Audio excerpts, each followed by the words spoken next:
இந்திய ஃபேன்ஸ் அனைவருக்கும் சற்று முன் அதிருப்தியான செய்தி வந்திருக்கு என்றே சொல்லலாம். இது சிலருக்கு பேட் நியூஸாக இருக்கலாம், சிலருக்கு வந்துட்டு இது சாதகமாக அமைஞ்சிருக்கு. என்னை பொறுத்தவரை குறிப்பாக இந்திய டீமுக்கு இவரோட இன்ஜுரி சாதகமாக அமைஞ்சிருக்கு என்றே சொல்லாங்க. மெல்போர்னில் 4வது டெஸ்ட் நடந்து கொண்டு இருக்கிறது. இந்தியா ஆஸ்திரேலியா ஃபைட் பண்ணி வராங்க.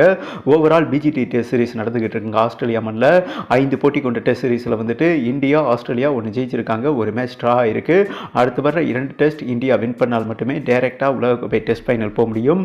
மெல்போர்ன் ஆடுகளத்தை சூழலை புரிஞ்சுக்கிற வந்துட்டு அந்த ஆடுகளம் கண்டிஷனை தெரிஞ்சுக்கிற ஆஸ்திரேலியா அணியோட இந்தியா பயிற்சி ஆட்டம் 4வது டெஸ்ட் வந்துட்டு ப்ளே பண்ணாங்க.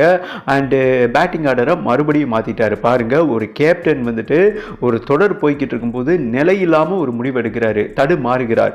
அதாவது 5வது ஆர்டர் பேட்ஸ்மேனாக இறங்குறாரு. அண்டு போன டெஸ்ட்டில் வந்துட்டு 40 ஆண்டு ஹிஸ்ட்ரியில் காபா மைதானத்தில் டாஸை வின் பண்ணி பேட்டிங்கை தான் தேர்வு பண்ணியிருக்காங்க, பவுலிங்கை தேர்வு பண்ணாருங்க. அச்சு பிசுறு இருக்கும். அந்த ஆகாஷ்தீப் மட்டும் இல்லைன்னா அவர் தான் ஃபாலோ வின்னை தவிர்த்தாரு. இவர் அடிக்க வேண்டிய ரன்னை ஒரு டெய்லண்டட் பேட்ஸ்மேன் வந்து அடித்தார். அதுவே இவருக்கு எவ்வளோ பெரிய அசிங்கம். விஜயகாந்த் ஸ்டைலில் சொல்லப்போனால் தூ அப்படின்னு தான் துப்ப தோணுதுங்க.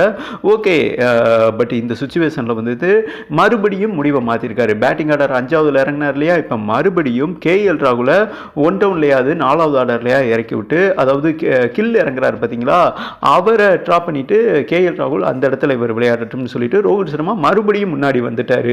இப்படி ஒரு கேப்டன் மாற்றி மாற்றி மாற்றி மாற்றி பேட்டிங் ஆர்டரை முடிவு எடுக்கும்போது நீங்களே நினச்சி பாருங்கள். நான் சொல்ல தேவையில்லைங்க, கேப்டனுக்கு நிதான மைண்ட் இருந்தால் தான் அந்த டீம் தெளிவாக இருக்கும். இவரே நிதானம் இல்லாமல் இருந்தார்னா நினச்சி பாருங்கள். முதல் டெஸ்ட் வந்துட்டு அபாரமாக வின் பண்ணி கொடுத்தாருங்க பும்ரா. அவர் கேட்டிருக்காரு, நான் பண்ணுறேன் ப்ரோ கேப்டன், நீங்கள் என்னோட ஆடுங்க ப்ரோன்னு சொல்லியிருக்காரு. ஆனால் நீங்கள் போங்க ப்ரோ பொத்திக்கிட்டுன்னு இவர் வந்துட்டு அந்த பதவியை விட மாட்டேங்கிறாருன்னு வைங்களேன். ஓகேங்க, இப்போ ஸ்ட்ரைட்டாக மேட்ருக்குள்ளே வந்துடலாம். அண்டு தொடக்க வீரா இவரும் ஜெய்ஸ்வாலும் இறங்கினாங்க, பிரிச்சுட்டாரு. அதாவது ரோஹித் சர்மா வந்துட்டு அவரோட ட்ரேட்மார்க்கே ஓப்பனிங் தாங்க, ஓகேவா, வந்து அல்லு சில்லு பண்ணிட்டாருங்க, அடிச்சு நொறுக்கிட்டார் ஆஸ்திரேலியா பவுலர்ஸை. 49 பந்தில் அதிவேகமாக சதம் கன்வெர்ட் பண்ணி ஒரு மிகப்பெரிய ஹிஸ்ட்ரி பண்ணியிருக்காருங்க. எனக்கு தெரிஞ்ச 49 பந்தில் டெஸ்ட் கிரிக்கெட் வரலாற்றில் அதிவேக சதம் கன்வெர்ட் பண்ணது ஒரு இந்திய பேட்ஸ்மனாக இவர் தான். பிரிச்சுட்டாப்பில் அண்ட் 50வது பால் அவுட்டு, ஓகேவா. ஏறத்தாழ வந்துட்டு ஒரு 15 சிக்ஸர் அடிச்சு தும்சம் பண்ணியிருப்பாருங்க. வெறித்தனமாக விளையாடுறாரு, ஓகேவா. பயிற்சி ஆட்டம் என்பதால் சர்வே பண்ணிட்டாரு, சக்ஸஸ் ஆயிடுச்சு. இதே ஆட்டத்தை அங்கே வெளிப்படுத்துவாரா, அது ஒரு மிகப்பெரிய கொஸ்டின் மார்க்காக இருந்தாலும் அது கொஸ்டின் மார்க்காக தாங்க இருக்க போகுது. ஏன்னா முட்டிக்கால் போட்டு போட்டு போட்டு சிக்ஸர் அடிக்க ஆரம்பித்தார். முட்டிக்கால் போட்டோன்னு நீங்கள் வேற மாதிரி நினச்சிடாதீங்க. சிக்ஸர் அடிக்க ஆரம்பித்தாருங்க, கால் மடங்கிருச்சு. அந்த கால் ஜவ்வு பார்த்தீங்கன்னா கிழிஞ்சிருச்சுங்க, அப்படியே விழுந்துட்டார். அந்த முட்டிக்கால் போட்டு அடிக்கும்போது அந்த தசனாறு கிழிஞ்சு அப்படியே விழுந்துட்டாருங்க. இவரை ஸ்ட்ரெச்சரில் தான் கொண்டு போனாங்க, உயிர் போகிற வழி, கத்திட்டாருன்னு வைங்களேன்.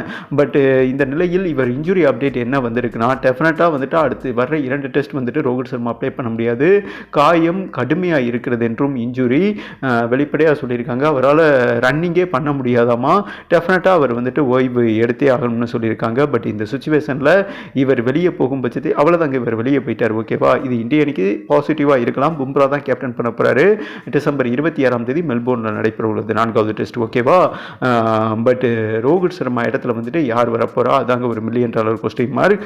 பட் ரோஹித் சர்மா இன்ஜுரி ஆனது இந்திய அணிக்கு பாசிட்டிவாக நெகட்டிவாக உங்களோட கருத்தை போட்டு விடுங்க. அடுத்து வர 2 டெஸ்ட்டில் டீம் இந்தியா வின் பண்ணி உலகக்கோப்பை டெஸ்ட் ஃபைனல் அட்டன் பண்ணிடுவாங்களா? நீங்கள் என்ன நினைக்கிறீங்க? கருத்தை பதிவு பண்ணுங்கன்னு சொல்லிட்டு கம்ப்ளீட் பண்ணுறேங்க.